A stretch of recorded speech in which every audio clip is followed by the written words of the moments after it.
Most cars don't fail because they're old. They fail because of habits, not bad luck, not bad engineering, just small repeated mistakes that slowly destroy the machine. And here's the part most people don't realize. In places like South Korea, drivers are running the exact same cars, same engines, same transmissions, same global builds from brands like Hyundai, Kia, and Genesis.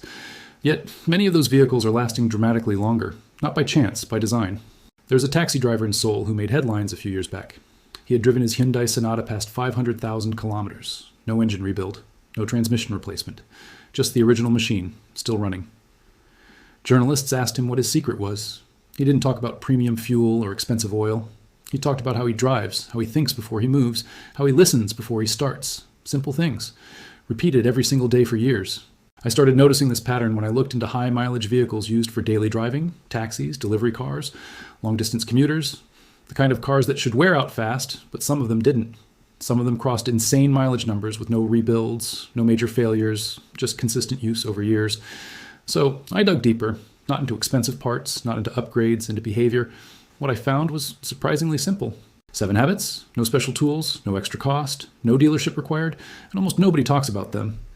Today, I'm going to break down all 7, starting from the least obvious to the one habit that alone can determine whether your car dies early or keeps going for hundreds of thousands of miles. Stay with me, because the last one changes everything. And if you're someone who wants your car to last, not just run, you're going to want to hear this. Habit number 7, read the road before it happens.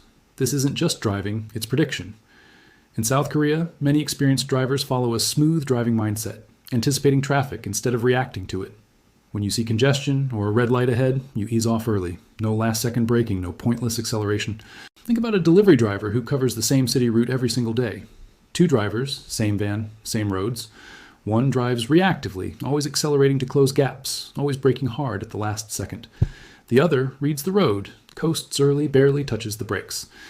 After 3 years, the first driver's van needs new brake pads, a transmission service, and has developed a rough idle. The second driver's van? Still smooth, still quiet. The only difference was how each driver used their eyes. One was always reacting, the other was always predicting. Why does that matter? Because every time you speed up just to slam the brakes, you're stressing 3 systems at once: the engine, the transmission, and the braking system. Do that 20 to 30 times a day for years, and you're literally fast-tracking wear. Smooth anticipation reduces heat, reduces stress cycles, and keeps everything operating within its natural limits. It costs nothing, but it changes everything. Habit number 6, heat control is everything. Most drivers think mileage kills cars. It doesn't, heat does. In hot conditions, a parked car can trap extreme temperatures inside the engine bay, slowly damaging seals, plastics, wiring, and fluids. Drivers who prioritize longevity actively avoid this. They park in shade whenever possible. They avoid heat buildup. They think long-term, not convenience.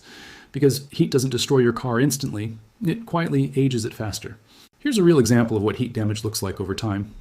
A mechanic in a Middle Eastern country once described seeing 2 identical SUVs come in for inspection. Same model, same year, similar mileage. One had always been parked in a covered garage. The other had spent years parked outside in direct sun every day. Under the hood, the difference was dramatic. The outdoor car had cracked rubber hoses, brittle wiring insulation, warped plastic components, and degraded gaskets. The garage car looked almost new underneath. Same engine, completely different condition. The only variable was heat exposure over years. That's how quietly and consistently heat destroys a car from the inside out. Habit number 5, keep the engine area clean the right way. Not washing the engine with water, not spraying chemicals everywhere, just keeping the area clean and clear. Dust, debris, and residue build up over time and act like insulation that traps heat. And trapped heat means higher operating temperatures than intended. A quick wipe down every few months helps your engine release heat properly. And a cooler engine is a longer lasting engine. This habit is especially important in dustier, dry climates. There are long-haul truck drivers who operate in desert regions and make it a point to wipe down the engine bay at every major stop. Not a deep clean, just removing the layer of fine dust that builds up on surfaces. They've noticed over years that their engines run cooler and quieter compared to drivers who never bother. It's not glamorous. It's not complicated, but the cumulative effect over thousands of kilometers is significant. Trapped heat is silent damage. Removing the insulation that causes it is one of the simplest things you can do. Habit number 4, listen before you drive. Before moving the car, just pause. No music, no distractions. Listen. A healthy engine has a rhythm, especially during a cold start. When something changes, even slightly, it speaks first through sound. A tick, a rattle, a rough idle. These are early warnings. Catch them early, easy fix. Ignore them, expensive problem. This habit costs 30 seconds, but it can save thousands. There's a well-known story among mechanics about a car owner who noticed a faint ticking sound during startup. It was subtle, easy to ignore, and went away after a minute of warming up. He mentioned it to a mechanic friend who immediately recognized it as a sign of low oil pressure at startup, often caused by a failing oil pump or a slowly draining oil passage. Caught early, it was a straightforward fix. Had he ignored it for another 6 months, he would have been looking at serious internal engine damage. The sound was there from the beginning. He just had to be listening. That 30 seconds of silence before driving is one of the most underrated diagnostic tools you have. Habit number 3, stay in the engine's comfort zone. Every engine has a range where it performs best. Too low, it struggles. Too high, it strains. Smooth drivers naturally keep the engine in that balanced range, not forcing it, not stressing it, just letting it operate the way it was designed to. And over time, that consistency reduces internal wear more than anything else. A good way to understand this is to think about a long-distance runner versus a sprinter. A sprinter gives maximum effort in short bursts. A long-distance runner finds a sustainable pace and holds it for hours. Engines are the same. The ones that last are rarely pushed to the edge. They're kept in a rhythm. Drivers who understand this instinctively shift earlier, avoid unnecessary high-rev situations, and never lug the engine at too low an RPM either. It's about finding the natural rhythm and staying in it. Over hundreds of thousands of kilometers, that discipline compounds into dramatically less wear on pistons, valves, and bearings. Habit number 2, smooth acceleration always wins. This is one of the biggest differences you'll notice. Instead of aggressive starts, smooth drivers accelerate smoothly and progressively. Why? Because the moment you hit the gas hard, your engine hasn't fully adjusted yet. Oil flow, pressure, load balance, everything is still catching up. Smooth acceleration gives your engine time to respond properly, and that protects every moving part inside it.